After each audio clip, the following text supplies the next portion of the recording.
তুমি কি কখনো এমন অবশ শিশুর অবচাহনি দেখেছ? কখনো কি এমন করুণ দৃশ্য অবলোকন করেছ? যে চোখে লুকিয়ে আছে শত কষ্টের কথা, যে হৃদয়ের গহীনে আছে হাজারো জমানো ব্যথা।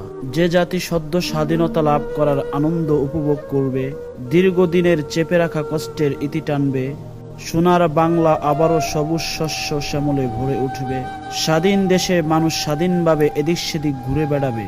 যাদের হৃদয়ে রয়েছে কপটতা, যাদের রক্তে মিশে আছে বিশ্বাসঘাতকতা, যাদের বন্ধুত্বের মাঝে রয়েছে শত্রুতা, যাদের স্বভাব হলো মানুষকে দাসত্বের শিকল পরানো, তারা কি করে অপরের ভালো চাইবে? তাই আগাম কোনো সতর্কতা ছাড়াই খুলে দেওয়া হয় ডাম্বুরা বাঁধ, যার ফলশ্রুতিতে লক্ষ লক্ষ মানুষ হয়েছে বাস্তুহারা। হাজার হাজার বাড়ি তলিয়ে গেছে তীব্র স্রোতের আড়ালে। মানুষের স্বপ্নগুলো নিমেষেই মিশে গেছে মাটির সাথে। গবাদি পশুগুলো অসহায় চেহারায় তাকিয়ে আছে একটু আশ্রয়ের খুঁজে। স্রোতের তীব্রতায় ভেসে গেছে তাদের বাপ দাদার রেখে যাওয়া স্মৃতিময় সম্পদ। মানুষ দিশেহারা হয়ে দিক বিদিক ছুটছে একটু আশ্রয়ের খুঁজে। যেখানে যায় সেখানেই শুধু থই থই পানি, কোথাও নেই কোনো দাঁড়াবার ঠাঁই, নেই আশ্রয়ের জন্য পর্যাপ্ত জায়গা। মানুষ তাদের জীবনে এমন বন্যা কখনো দেখেনি, এমন মানবিক বিপর্যয় কখনো অনুভব করেনি। মুহূর্তেই তাদের জীবন উলটপালট হয়ে যায়।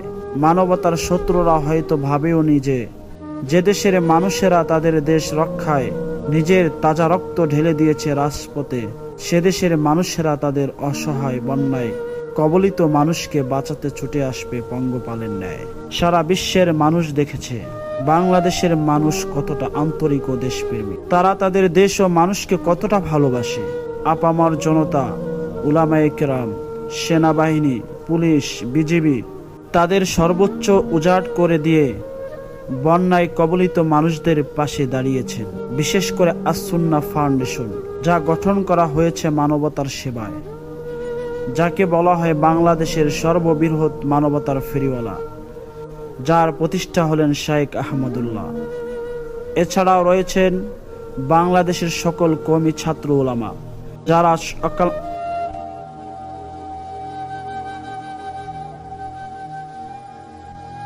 বন্যার তীব্রতাটা ঠিক কোন জায়গায় পৌঁছাইছে এটার পুনর্বাসন পর্যন্ত আমরা হিসাব করতেছি আরও 3 মাস আমাদেরকে মিনিমাম কাজ করতে হবে।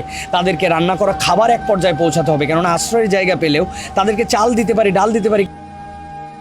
তারা অক্লান্ত পরিশ্রম করে তীব্র স্রোতের মধ্যে বাড়ির দরজায় গিয়ে গিয়ে অনুদান পৌঁছে দিয়েছেন, যা আপামার জনতার হৃদয়ে ভালোবাসার জায়গা করে নিয়েছে।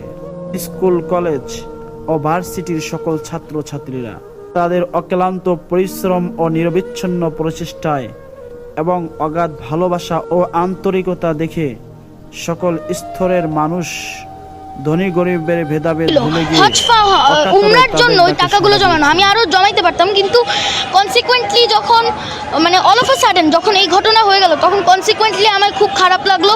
এজন্য আমি তখন সেটি তাদের জন্য ডোনেশন করলাম এখানে। এমনকি ছোট ছোট বাচ্চারা তাদের দীর্ঘদিনের জমানো টাকা বন্যায় কবলিত মানুষদের জন্য দান করেছেন। ছোট অবুঝ বাচ্চা উমরার জন্য জমানো টাকাও দান করে দিয়েছেন।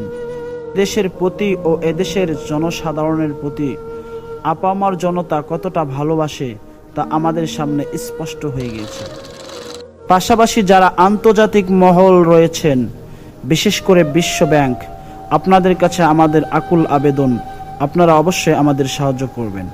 জাতিসংঘের যারা দায়িত্বশীল রয়েছেন, তারা বাংলাদেশের এই মহা বিপদের সময় বন্যায় কবলিত মানুষদের পাশে দাঁড়াবেন এবং আপনাদের মনের দুয়ার সাহায্যের জন্য উন্মোচন করে দিবেন।